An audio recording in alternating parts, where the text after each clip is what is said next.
Today, I'm not going to do a keynote. I'm going to give you a keynote that I've already done and a little bit of introduction to it. Because what you're about to see is something that I talked about for a big American conference. And it was supposed to be in Las Vegas. It was supposed to have an insane amount of attendees. But because of COVID, that failed. So they asked me to do a digital version instead. And of course I did. Now, this was done in the summer of 2020. And that means that I didn't have a home studio and I needed to do what was a reasonable quality recording for an online conference. I needed to do an online keynote without really having the setup that allowed me to do online keynotes. So I thought long and hard, how do I do this?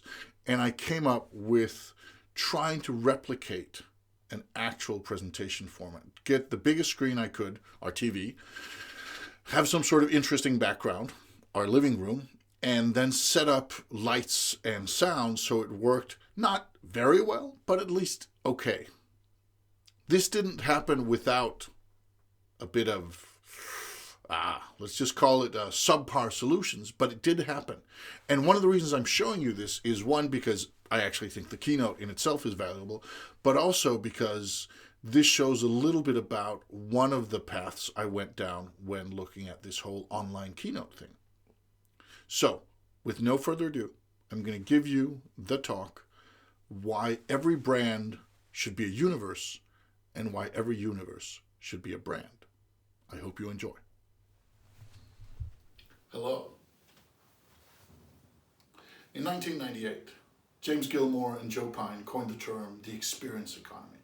The idea was that instead of having an economy mainly based on the sale of goods and services, we would move more and more towards the sale of experiences themselves. Now, when we think of experiences, we have a tendency to think of things like Disneyland, a rock concert, or Netflix. And after all, what does that have to do with the AV industry? Well, first off, the AV industry has quite a few things of its own that count as experiences. Conferences, trade shows, live events even. One might even say that Infocom would be the Burning Man of the AV industry. Or maybe, let's take it a bit too far. Let's call it the smoldering man of the AV industry. Now, COVID, of course, changed everything, forced us to rethink our very existence across a lot of industries. First of all, it's had major impact.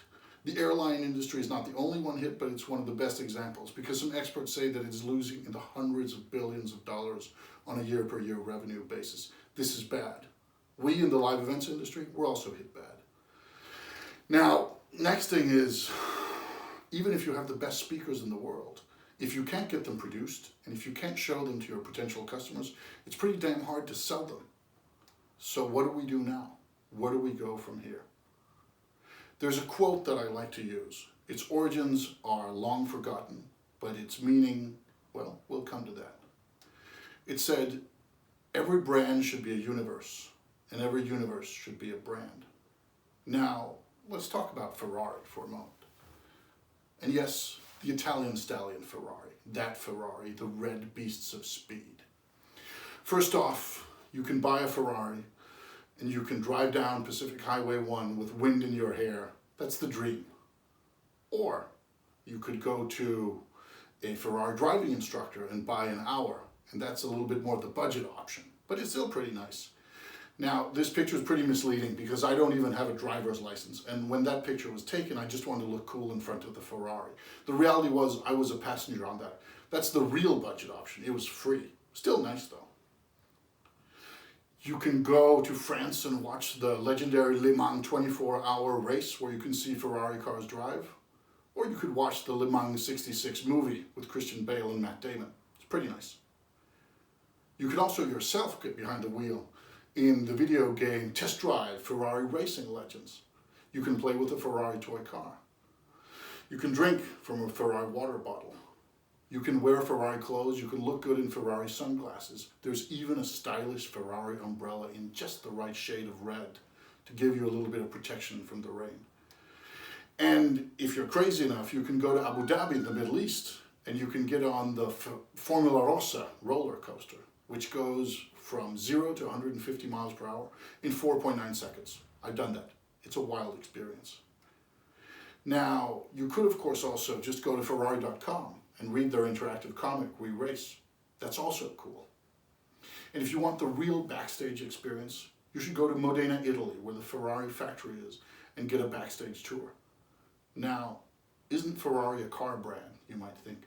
Well, the reality is, Ferrari is a universe. And there are many different ways you can engage with the Ferrari universe, each of them in itself an original and an interesting experience.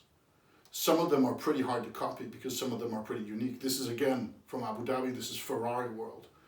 I don't know if there's a Porsche world out there or a General Motors world, but there is a Ferrari world and it's damn nice. So, are Ferrari alone in this approach, the universe approach? No, not by a long shot.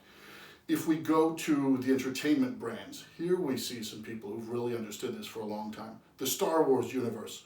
Now Star Wars has movies, it has parades, it has merchandise, it has underwear, it has toys, TV shows, it has games, it has everything. There's even a Star Wars religion. Yes, Star Wars, the religion of the Jedi, got tax exempt status from the IRS in the US in 2015. There are many, many hundreds of thousands, if not millions of people practicing the Jedi religion around the world, being deadly serious about it. A brand, a universe that sparked a religion. Now, then there's of course this fabulous C3PO tape dispenser that is a must-have for any serious office. What does your brand have? How can people engage with your universe? And is your brand even a universe at all? Now, what do I mean when I say every brand should be a universe and every universe should be a brand? Well, first off, I mean that if you want to be robust, you need to be able to take some punches. This quote is not something I've said. Smarter people than me have said this. For example, the Canadian Prime Minister Justin Trudeau said it in a speech. The pace of change will never again be as slow as it is today. Let that sink in for a moment. The pace of change will never again be as slow as it is today. And the robust survive.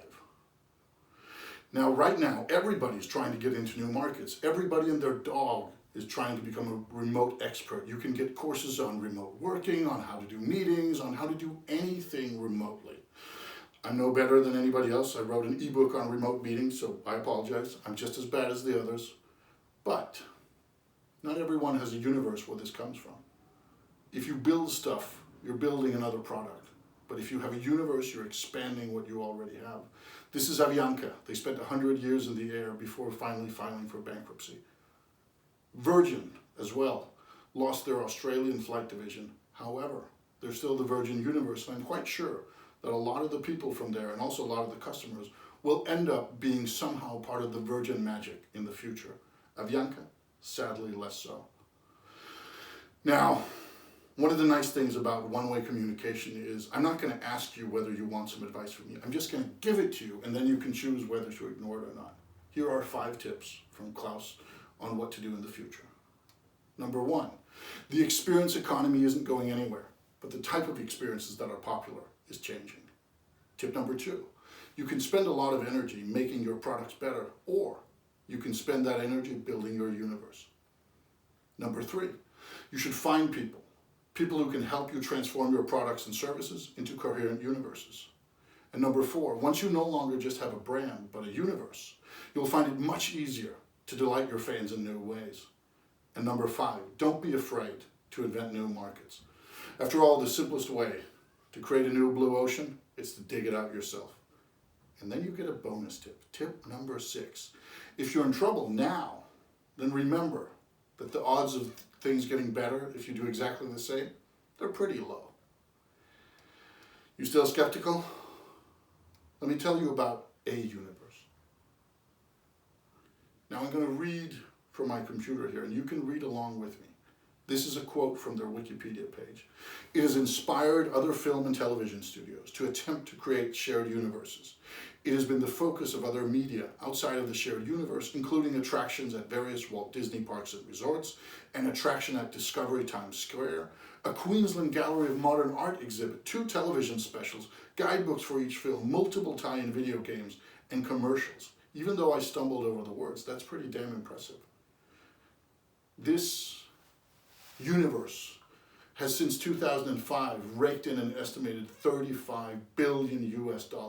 So we're not just talking about doing something fancy. This is good for the bottom line. And what am I talking about? I'm of course talking about the Marvel Cinematic Universe. Home to Iron Man, home to Thor, home to the Avengers, the Guardians of the Galaxy, and much, much more. Now, every brand should be a universe, and every universe should be a brand. You've heard me say that now a couple of times. I hope you know now what I mean. And to answer the original question, will the term experience economy still be relevant? It's more relevant than ever. However, the more different experiences you have to offer, we'll take that one more time. And the more different experiences you have to offer in your universe, the more robust your business is. So you get it on screen and me saying it, and you even get to see me messing up. That's how it is when you do things live from your home during Corona. But at least we still do them, right? Thank you.